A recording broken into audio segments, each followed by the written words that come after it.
성경 말씀 누가복음 2장입니다. 2장 22절에서 40절 봉독하겠습니다. 모세의 법대로 정결례식의 날이 참에 아기를 데리고 예루살렘에 올라가니 이는 주의 율법에 쓴 바 첫해 처음 난 남자마다 주의 거룩한 자라 하리라 한 대로 아기를 주께 드리고 또 주의 율법에 말씀하신 대로 산비둘기 한 쌍이나 혹은 어린 집비둘기 둘로 제사하려 함이더라. 예루살렘에 시몬이라는 사람이 있으니 이 사람은 의롭고 경건하여 이스라엘의 위로를 기다리는 자라. 성령이 그 위에 계시더라. 그가 주의 그리스도를 보기 전에는 죽지 아니하리라 하는 성령의 지시를 받았더니 성령의 감동으로 성전에 들어가매 마침 부모가 율법의 관례대로 행하고자 하여 그 아기 예수를 데리고 오는지라. 시몬이 아기를 안고 하나님을 찬송하여 이르되 주제여 이제는 말씀하신 대로 종을 평안히 놓아주시는도다. 내 눈이 주의 구원을 보았사오니 이는 만민 앞에 예비하신 것이요 이방을 비추는 빛이요 주의 백성 이스라엘의 영광이니이다 하니 그의 부모가 그에 대한 말들을 놀랍게 여기더라. 시몬이 그에게 축복하고 그의 어머니 마리아에게 말하여 이르되 보라 이는 이스라엘 중 많은 사람을 패하거나 흥하게 하며 비방을 받는 표적이 되기 위하여 세움을 받았고 또 칼이 네 마음을 찌르듯 하리니 이는 여러 사람의 마음에 생각을 드러내려 함이라 하더라. 또 아셀 지파 바누엘의 딸 안나라 하는 선지자가 있어 나이가 매우 많더라. 그가 결혼 후 7해 동안 남편과 함께 살다가 과부가 되고 84세가 되었더라. 이 사람이 성전을 떠나지 아니하고 주야로 금식하며 기도함으로 섬기더니 마침 이때에 나와서 하나님께 감사하고 예루살렘의 속량을 바라는 모든 사람에게 그에 대하여 말하니라. 주의 율법을 따라 모든 일을 마치고 갈릴리로 돌아가 본 동네 나사렛에 이르니라. 아기가 자라며 강하여지고 지혜가 충만하며 하나님의 은혜가 그 위에 있더라. 아멘. 하시기 바랍니다. 누가복음 2장 22절에서 40절 무엇을 위하여 살아야 합니까? 라는 제목으로 주님의 말씀을 증언하겠습니다. 교회는 여름만 되면 다음 세대를 위해서 더 많이 기도하게 되죠. 지난주부터 주보 광고를 내고 있습니다마는 교회 학교 여름 행사가 늘 집중되기 때문이죠. 오늘 본문은 다음 세대를 위하여 봉사하는 분들, 중보 기도하시는 분들에게 더 중요한 말씀이 된다는 생각이 듭니다. 예수님은 하나님이시지만 동시에 사람이십니다. 동전의 양면처럼 한쪽은 하나님, 한쪽은 사람인 것이 아니고 완전한 사람이시고 완전한 하나님이십니다. 예수님은 그래서 언제나 우리 모든 사람들의 최고의 모델이 되기도 합니다. 그러므로 아기 예수님에 관련된 모든 이야기도 우리들의 삶 전체의 본보기가 될 수 있습니다. 오늘 본문에서 예수님은 요셉과 마리아 집안의 장자로서 하나님께 바쳐지는 헌신예가 드려지고 있고 동시에 마리아는 아기를 낳은 지 40일이 되어서 정결 예식을 하고자 성전에 온 것입니다. 출애굽 사건 이후 이스라엘 사람들에게 장자는 하나님의 것으로 들어지게 되어 있었습니다. 모세가 이스라엘을 애굽에서 해방시킬 때에 마지막 재앙이 애굽의 모든 장자를 치는 것이었습니다. 모세는 하나님의 말씀대로 양을 잡아 이스라엘 집에 모든 문설주에 그 피를 바르게 했고 그날 밤에 피가 발라진 집을 제외한 모든 집의 장자는 사람뿐 아니라 짐승까지 다 죽게 됩니다. 그리하여 이스라엘이 노예에서 해방된 것을 우리는 알고 있죠. 그 첫 유월절 사건에 따라 이스라엘의 모든 장자는 첫 열매는 하나님의 것으로 돌리게 되었는데 그렇다고 해서 장자를 내인처럼 혹은 나신인처럼 살게 할 수는 없는 것이죠. 그래서 하나님께서는 장자를 하나님께 드리는 예식을 행하고 그에 합당한 11조 봉헌을 하는 것으로 대신하시고 하나님께 온전히 바쳐진 내인들로 하여금 영적으로 이스라엘의 장자 역할을 하게 하셨던 것입니다. 여기 아기 예수님을 하나님께 바친 것처럼 우리 믿음의 가정에서도 자녀를 낳게 되면 처음 교회를 오게 되면 그때 우리 헌신예를 하는 거죠. 우리 교회도 해왔고 그랬는데 요즘에는 아기 출산이 급감해가지고 거의 못하고 있는 실정이죠. 오늘날에도 혹시 아기를 낳고서 처음으로 교회 온다면 그 아이를 오늘 예수님처럼 하나님 앞에 드리는 그런 예식을 하는 것은 성경을 따르는 좋은 방법이 된다고 봅니다. 하나님께서 주신 자녀를 하나님께 드린다는 것은 그 자녀가 오직 하나님의 영광만을 위해서 자라기를 소원하는 고백이고, 자녀의 모든 일생을 하나님께 맡긴다는 것이고, 오직 하나님의 뜻 안에서 자녀를 양육하겠다는 결단이 있는 것이죠.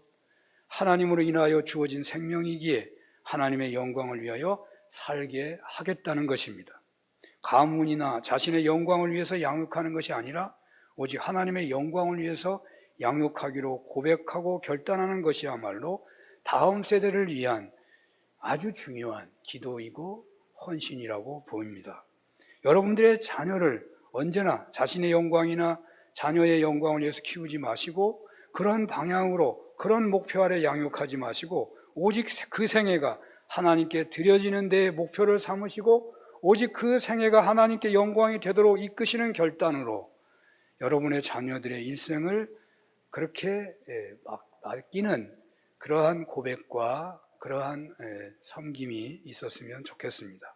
예수님을 그렇게 했으니까 우리가 그 길을 따르는 것은 자녀와 가족들을 위한 최고의 은총을 받는 길이 되리라고 믿는 것입니다. 두 번째로, 다음 세대를 위하여 우리가 해야 할 중요한 태도는 본문에 나오는 시므온과 안나를 통해서 살피게 되는데, 시므온은 아기 예수님을 기쁘게 영접하고 그 아기를 향하여 축복하고 예언을 합니다. 이 시므온이 한 행동을 우리가 마음에 새겨야 하겠죠.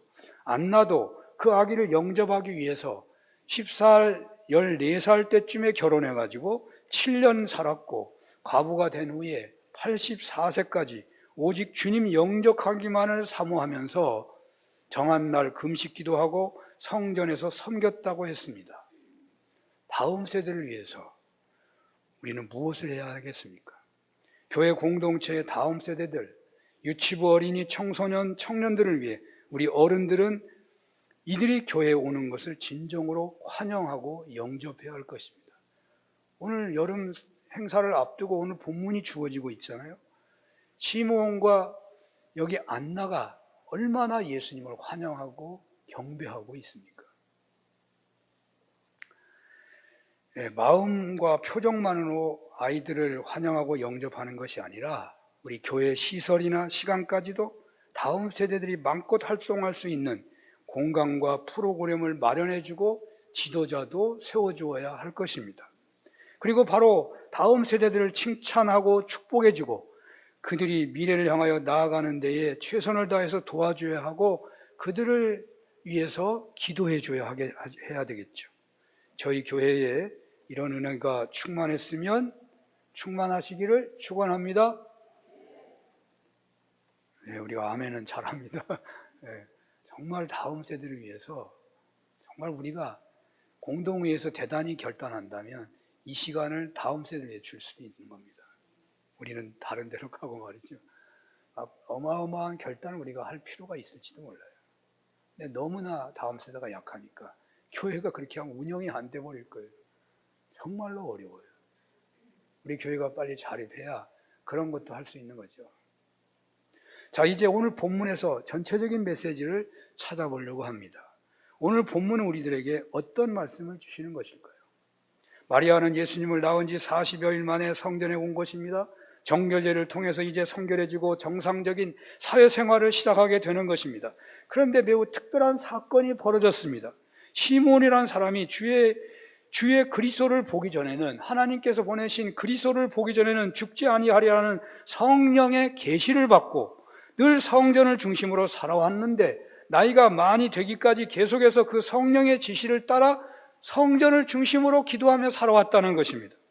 그가 늘 그렇게 경건하게 의롭게 살아가며 그리스도를 기다리는 중에 바로 오늘 성경이 기록된 바로 그날 성령의 감동으로 시므온이 성전에 들어갔을 때 마리아가 요셉과 함께 아기 예수님의 헌신회를 행하려고 들어오는 것입니다.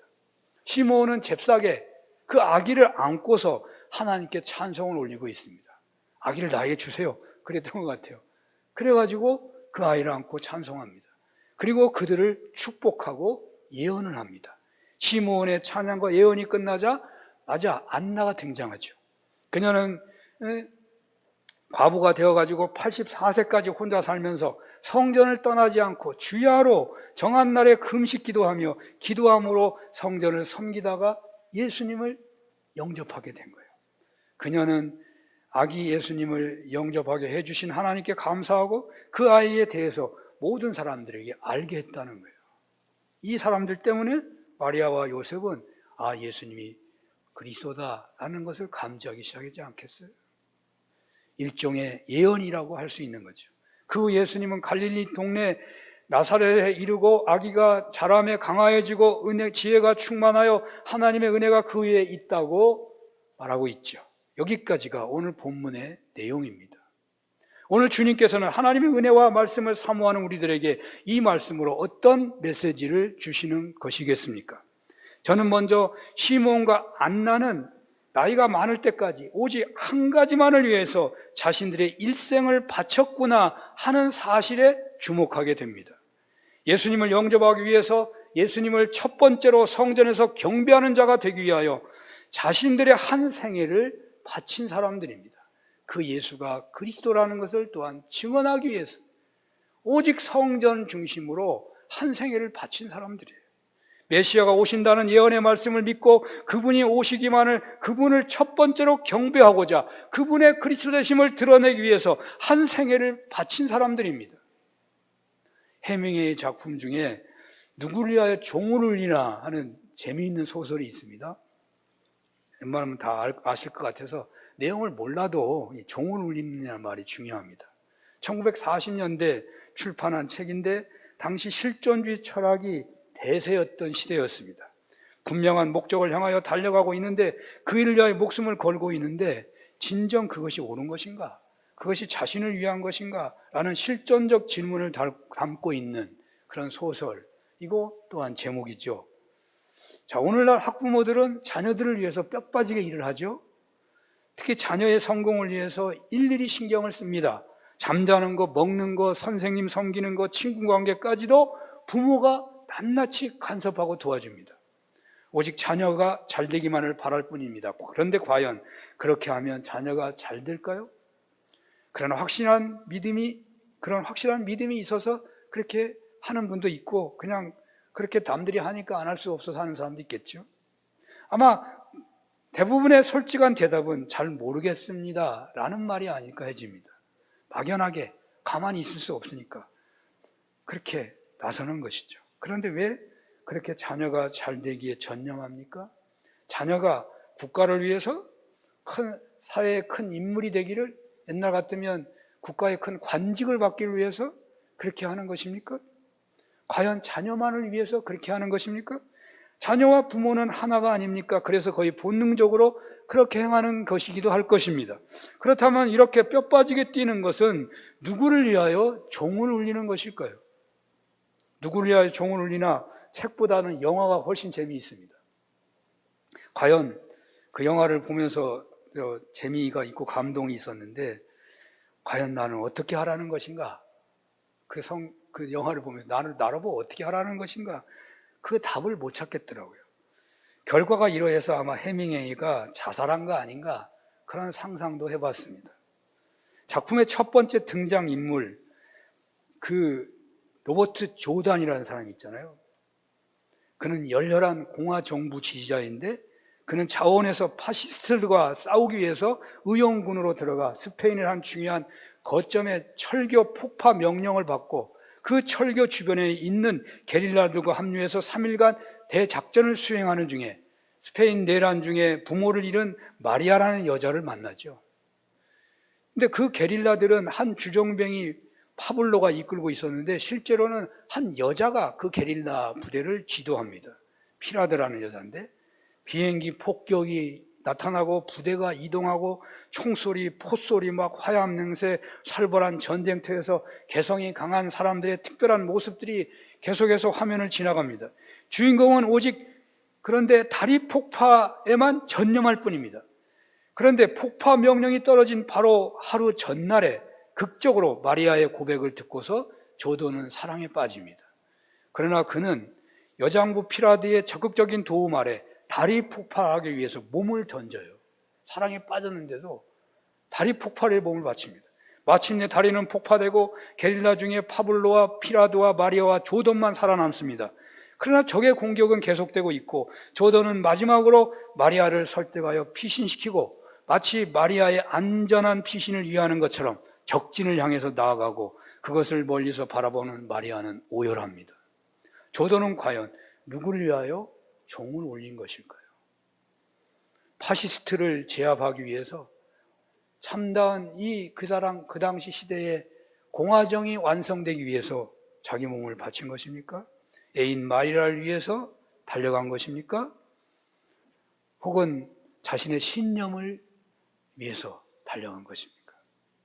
긴가민가 합니다마는 본래 해밍웨이가 17세기 초반에 영국에 크게 활동했던 요한던의 시에서 이 제목을 따왔다 그래요. 그 시의 내용은 이렇습니다. 누구의 죽음을 알리기 위해서 저 조종을 울리는지 알아보려고 사람을 보내지 말아라. 잘 들어보세요. 누구의 죽음을 알리기 위해서 저 조종, 죽음의 종, 조종을 울리는지 알아보려고 사람을 보내지 말라. 그 조종은 그대의 죽음을 알리기 위해서 울리는 것이니라. 이 시가 있다는 거예요. 이 시를 따와가지고 누구를 위하여 종을 울리나라는 책을 썼던 거예요. 실존주의 철학은 현장감이 생생하게 묻어납니다. 인간 실존의 갈등을 잘 묘사합니다. 이것이다 저것이다 확고하지 않지만 그것이 인간의 실존이라는 거예요. 누구를 위하여 종을 올리나 과연 조단은 누구를 위해서 다리를 폭파한 것입니까? 분명 그는 파시스트들의 세계 정복을 막고자 나섰습니다. 그것을 위하여 시민들은 연대해야 한다는 것을 드러내고 있습니다. 또 그는 사랑하는 사람을 위하여 몸을 바치고 있습니다. 그는 공화정을 위해서, 사랑하는 여인을 위해서, 그리고 자신의 어떤 신념을 위해서 실존적 그런 결단을 내리고 있었다는 거예요. 자, 예수님의 탄생 때에 이스라엘의 현실은 어떠했을까요? 예언이 끊어진 지 400년이 되었습니다. 말씀의 기갈에 이스라엘 민족은 심각한 혼란기를 맞고 있었습니다. 하나님을 어떻게 믿어야 할지, 국가를 위해서는 어떻게 해야 할지, 이웃 간에는 어떻게 살아야 할지에 대해서 혼돈하는 시대를 살고 있었다는 말입니다. 우리가 잘 알다시피 바리새파, 사두개파, 헬롯당, 젤롯당, 에세메파 등등이 있었습니다. 어느 파에 속해야 할지 사람들은 다 방황했습니다. 여러분 오늘날 여야가 대립하죠. 우리나라에. 여러분 어느 편에 속하고 싶어요? 여기도 속할 수 없고 저기도 속할 수 없어요. 안 하자니 그냥 바보 같은 사람 같고 말이죠. 예수님 공생애 중에 예수님께 매우 심각한 도전과 시험 질문을 한 것 중에 어떤 계명이 가장 큰 계명일까라는 물음이 있는데요. 바로 이것도 이런 상황을 배경한다는 주장이 있어요. 어떻게 살아야 될지를 모르니까 제일 되는 계명이 뭐냐라고 물었다는 거죠. 식민지 시대를 살고 있는 그들에게 애국하는 것이 당연히 가장 하나님이 원하신다고 할 수 있겠지만 그 애국을 해야 할 사람들이 겉으로는 애국을 하고 몰래 매국을 하는 사람들이 거의 대부분이에요. 그 시대에 그 사람들이 볼 때, 일반 사람들이 볼 때 하나님이 애국하라고 한다. 아 그래 애국해야지. 겉으로는 애국을 하는데 뒤로는 다 매국하고 있는 거예요. 그런 사람이 한둘이 아닌 겁니다. 사실은 우리나라도 일제강점기 때 그러했습니다. 애국을 하고 있는 것 같은데 또 너무 극단적이에요. 그 사람들은 폭력적이에요. 매국노를 그냥 가차없이 죽여버려. 죽이다 보면은 어떻게 돼요? 그 사람 진짜 매국노는 아니었는데 그런 사람도 죽이게 되고요. 자기 편이 아니면 죽이고 자기들을 고발하면 또 죽이는 거예요. 얼마나 폭력적인지 몰라요. 그러니까 애국을 한다고 거기에 들어갈 수도 없어. 너무 사람 죽이는 자리에 서야 되니까. 자, 바리새인들은 하나님만을 믿겠다고 하는데 그들은 그 길을 따르지 않은 사람들을 다 죄인시해요. 사두개파 사람들은 율법을 연구하고 하는데 세상과 우리가 타협해야지 세상을 멀리하고서 어떻게 하나님 말씀대로 사느냐? 그리고 사두개인들은 전부 세상과 타협하면서 율법을 연구하는 사람들이에요. 그러니까 일반 사람들은요, 어떻게 살아야 할지 몰라요. 어느 편에 들어가야 할지 모르는 거예요. 혼돈의 시대예요. 혼돈의 시대. 산에 가서요, 산에 갔다가, 깊은 산에 갔다가 길을 잊어보면 정상으로 올라가라는 말이 있어요. 산 밑에서 길을 찾다가요, 100이면 100 길 못 찾습니다. 점점 더 어려운 데로 가요. 여러분이 조그만 산이라도, 이 동네 조그만 산이잖아요. 조그만 산도 조금만 다른 길로 가면 밑에가 완전히 다른 동네로 나가요. 밑에서 헤매면요, 길을 찾을 수가 없습니다. 위로 올라가라는 그래서 위로 올라가야 방향이 어떻고 무엇인가 알고서 그 길을 따라서 잘 가야 돼요. 분명하게 무엇을 해야 할지 보이지 않았던 시절에 그 시대에 시므온과 안나는 오직 메시아의 오심에만 집중하며 살았던 것입니다. 누구를 위하여 종을 울려야 할지 방황이 되신다면, 도대체가 길이 보이지 않는다면, 이것도 아니고 저것도 아닌 것 같은 때와 같은 그런 현실 가운데 있으시다면 오직 살 길은 한 길이 있습니다. 주님을 만나는 데 집중하라는 거예요. 우리나라의 현실, 세계의 현실, 언제고 보수와 진보와 중도의 노선들이 있었습니다. 자유와 평등의 노선이 있습니다. 그런데 이것이 첨예하게 대립될 때는 어떻게 해야 할지 모르는 정말 양심적인 사람은요, 어떻게 해야 될지 몰라요. 이 세상은 더 복잡합니다. 어떻게 실타래를 풀어야 할지 모르겠습니다. 그렇다면 예수님을 만나는데 집중해 보시면 어떠하냐는 거예요. 오늘 본문이 저희는 그렇게 감동을 와요. 예수님에게 그 해결책이 있습니다. 예수님은 그리스도이십니다. 사실 기도하는 것은 바로 이런 차원인 거예요. 우리가 할 수 없으니까 그리스도 대신 주님에게 내 모든 것을 맡기며 부르시는 거예요. 자녀를 위하여 어떻게 해야 할지 모르겠습니다. 사랑의 매를 드려야 할지, 오직 사랑으로 이해를 해줘야 할지, 교훈해야 할지, 상담자를 만나게 해야 할지. 그래서 이런 것들 다 시도하기도 할 것입니다. 그러나 어느 것이 효과가 있는지 잘 모릅니다. 아니, 어떤 건 효과가 있는 것 같기도 하고 효과가 없는 것 같기도 하고, 괜히 난 상담자 찾아갔다가 괜히 한 것 같은 생각이 많이 들어요. 상담자 몇 번 만나게 했어요. 아이를 키우는데 얼마나 어려운지 말이에요. 어떻게 해야 하겠습니까? 주님을 찾으라는 거예요. 주님께 기도하라는 거예요. 주님께 매달리라는 거예요. 왜? 주님이 그리스도이시니까. 오늘날은 너무나 영악한 시대입니다. 고대의 인간의 삶은 거의 대부분이 종교 영역이었습니다. 그런데 지금은 거의 대부분이 사람의 인성의 영역이 되어버렸습니다. 예수님을 믿는 것도, 예배를 드리는 것도, 전도를 하는 것도, 선교를 하는 것도 사람들의 치밀한 계획과 실천으로 행해진다고 봐야 됩니다. 그렇게 해놓고서 성령님이 역사했다고 믿고 고백합니다. 인간의 노력이 없이, 최선을 다함이 없이 어떻게 성령님의 역사를 사모하니라고 말합니다. 일리가 있어요. 틀린 말이 아니에요. 그럼에도 불구하고 예수님은 그리스도이십니다. 예수님은 메시아이십니다. 엎드려 절만하면, 사모하기만 하면 모든 것을 다 아시는 그리스도이십니다. 시몬과 안나는 바리새파처럼 율법을 철저하게 지키는 것으로 메시아를 기다리지 않았습니다. 시몬과 안나는 사두개파처럼 율법학자처럼 율법을 연구하고 현실에 타협하면서 메시아를 기다리지 않았습니다. 바리새파처럼 세상 현실에서 떠나 있거나 사두개파처럼 세상 한복판에 들어가 정치하는 것에도 관심을 가지지 않았습니다. 시몬과 안나는 성전을 중심으로 기도하면서 오직 그리스도의 오심만을 기다렸습니다. 사랑하는 여러분, 수도원 운동에 대해서 어떤 인상이 있으십니까? 세상 한복판에서 치열하게 세상의 빛으로 소금으로 살아가는 것이 무엇보다도 중요하다고 말을 하겠죠? 세상 속에서 조금 실패한다 하더라도, 실수를 한다 하더라도 그렇게 사는 것이 가치가 있는 것이라고 말하겠죠? 수도원에서 세상에서 격리되어 세상과 담을 쌓고 오직 자신들의 신앙 훈련을 위하여 산속에서 자급자족하며 하나님만 부른다는 것이 무슨 의미가 있겠느냐고 말씀하시겠죠? 그런데 오늘 본문에서 시몬과 안나는 수도 생활하고 있었어요. 시몬과 안나는 수도 생활하고 있는 거예요. 그래서 이들은 그리스도를 영접합니다. 그리고 예수님의 그리스도 되심을 증거하는 데 쓰임받는 거예요. 성경의 이름이 기록되면서 쓰임받는 거예요. 어마어마하게 쓰임받고 있는 거예요. 혼란의 시대에 그 혼란의 어느 한 편을 택해서 나간다고 한들 그것이 무슨 유익이 있느냐 이 말이에요. 무슨 유익이 있냐.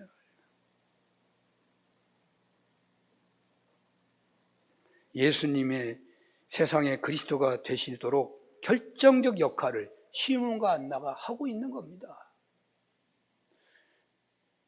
기독교 역사 속에서 기성 종교가 타락할 때마다 세속을 떠나 수도원 운동에 전념한 인물 중에서 망해가는 기성교회를 개혁하고 다시 일으켰던 인물들이 많아요. 중세 신앙의 거장들은 대부분 수도원 출신들입니다. 여러분, 종교개혁의 대표적인 인물 루터를 아시잖아요. 루터가요 수도원 출신이에요. 누구를 위하여 종을 울려야 할지 분명하지 않은 시대에는 또 누구나 할 것 없이 오직 자신만을 위하여 종을 울리고 있을 뿐인 그런 시대에는 주님 닮고자 오직 주님께만 집중하는 삶을 위하여 종을 울린다면 혹 그것이 자신만을 위하는 종을 울리는 것이 된다고 하더라도 바로 이 시대 최고의 길에 서는 것이 되지 않겠느냐는 말입니다. 무엇을 위하여 살아야 하겠습니까? 메시아가 오시기 전에 시몬과 안나는 메시아의 오심을 위해서 살았습니다. 그 메시아를 영접했을 때에 메시아가 진정 메시아로 알려지기 위해서 살았습니다. 이미 메시아가 오늘날에는 이미 오셨고 인류 구원의 사명을 완성하시고 십자가 지시고 죽으셨고 3일 만에 부활하시고 그리스도가 되신 지금 우리는 그렇다면 무엇을 위해서 살아야 하겠습니까? 오늘 시몬과 안나가 살아있다면 그들은 어떤 모습의 사람으로 살고 있을까요? 아마도 그들은 오직 주님을 닮아가는데 집중하는 삶을 살 것 같습니다. 주님을 닮아가는 것을 방해하는 것이 있다면 어떤 것이라도 다 버릴 것 같습니다. 그리고 부활 승천을 약속하시면서 부활 승천하시면서 약속하신 성령님을 사모하며 살 것입니다. 성령님의 도움이 없이는 결단코 우리가 이 땅에서 주님을 닮고 살 수가 없기 때문입니다. 시몬과 안나처럼 영광스럽게 쓰임받기를 원하십니까? 주님 닮기를 위해서 집중하시고 성령님의 도우심을 얻을 수 있도록 성령님을 사모하시길 바랍니다. 여기서 우리가 예수님을 닮는다는 것은 예수님의 모습을 닮는 거예요. 예수님의 삶의 태도를 닮는 거예요.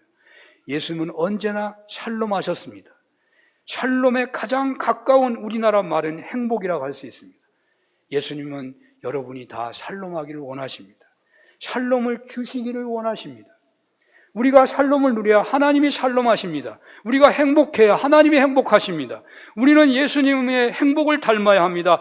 그 행복의 성취는 내가 그리스도와 함께 십자가에 못 박혔나니 이제는 내가 산 것이 아니오 내 안에서 그리스도께서 사신 것이라는 거예요. 내 안에서 그리스도께서 사실 때에 진정 샬롬을 얻고 누릴 수가 있는 것입니다. 오늘 주님은 시몬과 안나의 영광스러운 모습을 우리에게 보여주고 계십니다. 귀하게 쓰임받고 있는 모습을 드러내고 있습니다. 우리가 주님 닮기를 소원하며 그 길을 계속 살아가게 되면 점점 주님을 닮아가게 될 것이고 시몬과 안나가 그리스도를 영접한 것처럼 주님을 체험하고 주님처럼 부활의 영광에 이르게도 되는 것입니다. 무엇을 위해 살아야 하겠습니까? 오늘의 시대도 분명 혼돈의 시대입니다. 이단은 왜 이렇게 많은지 모르겠습니다. 여러분은 교회를 분명히 정했다면 지금 나름대로 편안할지 모릅니다. 그러나 교회를 안 정했다면요 보통 혼란한 게 아닙니다. 어디를 가야 될지 몰라요. 이단이 너무 많아가지고. 이단은요 우리 이단이라 써놓지 않잖아요. 지금 제국주의가 아주 심각하게 등장하고 있습니다. 미국은 미국만을 위해서, 러시아는 러시아만을 위해서, 중국은 중국만을 위해서. 여러분 우리가 어느 편을 서야 되겠습니까? 어떻게 할 수가 없어. 어떻게 해야 될지 모르겠어요. 여러분 돈을 벌려면 어떻게 해야 돼요? 돈 잘 버는 사람 따라가야죠. 그 따라가다가 사기꾼 되기 쉬워요. 어떻게 해야 될지 몰라요. 교회가 내려앉고 있습니다. 아니 망해가고 있습니다. 어떻게 해야 될지 몰라요. 어떻게 살려야 돼요. 가치관이 혼란합니다. 아이들 보고 이렇게 살으라고 나도 정해지지 않으니까 말도 못할 정도의 시대가 되어버렸습니다. 시몬과 안나는 그 시대에 어떻게 살았습니까? 메시아를 대망하며 살았습니다. 오직 그리스도, 예수 그리스도 그분만을 영접하기 위해서 살았습니다. 그들은 어떻게 살았습니까? 성전 중심으로 세상에서 의롭게 하나님 앞에서 경건하게 살았고 오직 기도에 집중하며 성전에서 살았습니다. 수도원 생활이에요. 수도원 생활. 성전 중심으로 의롭게 기도하며 경건하게 살았습니다. 오늘 우리는 무엇을 위하여 살아야 하겠습니까? 누구를 위하여 종을 울릴 것입니까? 자녀를 위하여 울릴 것입니까? 민주주의를 위하여, 평화통일을 위하여, 세계의 이 자연재해를 막기 위해서 종을 울리겠습니까? 주님을 위해서 종을 울려보시길 바랍니다. 주님을 닮기 위해서 종을 울려보시기 바랍니다. 주님의 행복을 받고 누리기 위하여 종을 울려보시기를 바랍니다. 영악한 시대이지만 예수님은 그리스도이십니다. 과학이 모든 영역을 설립한다지만 예수님은 그리스도이십니다. 주님을 만나기를 사모해야 하겠습니다. 주님만 만나면 된다는 믿음으로 주님을 사모해야 하겠습니다. 주님만 닮으면 된다는 믿음으로 오직 주님 닮기 위해 진력해야 하겠습니다. 주님 닮기 위하여 성령님을 간절히 찾아야 하겠습니다. 기도에 전념해야 하겠습니다. 오직 예수님만이 힘이시고 예수님만이 기쁨이시고 예수님만이 소망입니다. 오직 예수로 사시는 은혜가 있으시기를 축원합니다. 기도하겠습니다. 오늘 혼란의 시대 오직 예수의 신앙으로 예수님 닮기를 소원하는 신앙으로 내가 살고 가족이 살고 교회가 살고 나라가 사는 그 길에 저희들 있게 하여 주옵소서. 예수님 이름으로 기도합니다. 아멘.